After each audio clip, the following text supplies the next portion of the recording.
What if I told you that one of the most powerful prayers ever prayed came from a moment of absolute, soul-crushing anguish? It's a prayer that reveals the deepest, most human emotions of a figure many of us know well, but perhaps not in this light. Today, we are journeying back in time to a quiet garden, a place called Gethsemane. We're going to dive deep into the prayers of Jesus on the night before his crucifixion and uncover what they truly mean for us, right here, right now. This isn't just a history lesson. It's a look into the heart of faith, struggle, and divine love. The prayers Jesus offered in Gethsemane are some of the most intimate and revealing moments recorded in the Bible. They show us a depth of emotion, a profound struggle, and a love that is frankly quite remarkable. As we explore these prayers together, I want you to think about how they might connect with your own life, your own struggles, and your own spiritual walk. Because within this ancient story, there are echoes of our own modern battles. Imagine the scene. Jesus is in Gethsemane, a garden he often visited with his disciples. He spent 3 intense years with them, teaching, guiding, and preparing them for a future without his physical presence. But in this quiet, moonlit garden, the full weight of what is about to happen comes crashing down on him. The cross, the burden of all humanity's mistakes, and the unimaginable pain of separation from his Father. The scriptures tell us he was deeply distressed and troubled, so much so that his sweat was like drops of blood falling to the ground. This wasn't just stress. This was a level of agony most of us can barely comprehend. The weight of his prayer was so heavy, it felt like it was crushing him. He turns to his Father, and his prayer is raw, it's honest. He asks if there's any other way, any possibility to avoid this cup of suffering. This is a moment of profound vulnerability. Yet, in the same breath, he surrenders. He acknowledges that ultimately, it is God's will, not his own, that must be done. Not my will, but yours be done. This is a pivotal moment.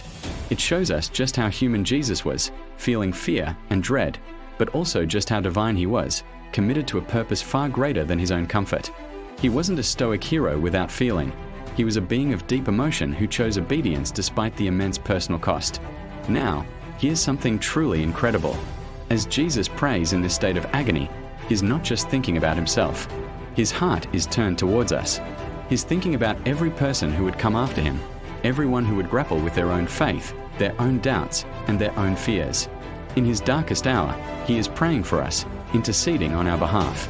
His prayers are layered with themes that are central to the Christian faith: sacrifice, love, and intercession. He is willingly preparing to lay down his life, to give up everything for our sake. This is the ultimate demonstration of what true love looks like. It's a love that doesn't run from pain but walks willingly towards the cross, towards suffering and death for the sake of others. And in his prayer, he's essentially asking his Father to forgive us, to give us the strength to follow in his footsteps, and to help us become the people we were created to be. He's looking past his own suffering to our future redemption. That is a love that is difficult to fully grasp but beautiful to behold. The moment Jesus surrenders to God's will is a turning point not just for him, but for all of human history. When he says, "Not my will, but yours be done," he is doing more than just accepting his fate. He's consciously setting aside his own desires, his own preferences, and his own human instinct for self-preservation. He is choosing the Father's plan. And in that singular act of surrender, he opens the door for every single one of us to have a direct, personal relationship with God, to experience a love and forgiveness that was previously out of reach. This moment of surrender is what makes the prayer in Gethsemane so incredibly powerful. It's what makes it so relevant to our lives today, thousands of years later. Think about it.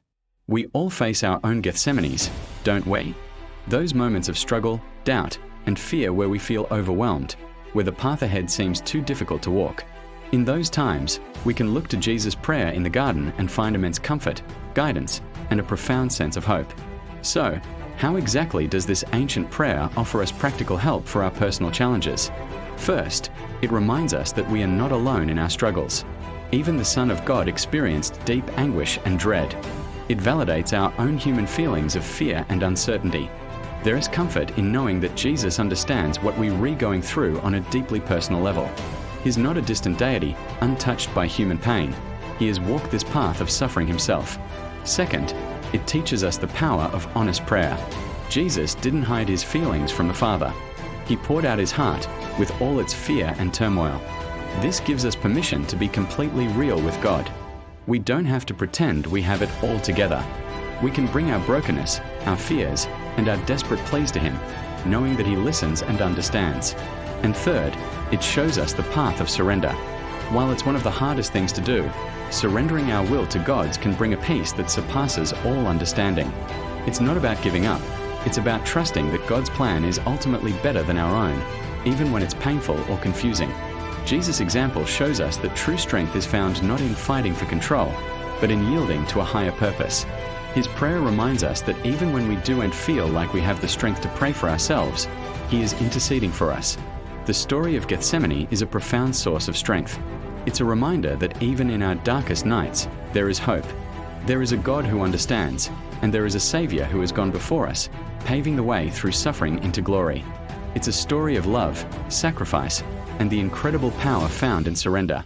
Now, I'd love to hear from you. The story of Gethsemane is so deep and multi-layered. What part of it resonates most with you? What do you think Jesus was thinking and feeling in that moment? How do His prayers in the garden relate to your life today? Share your thoughts in the comments below.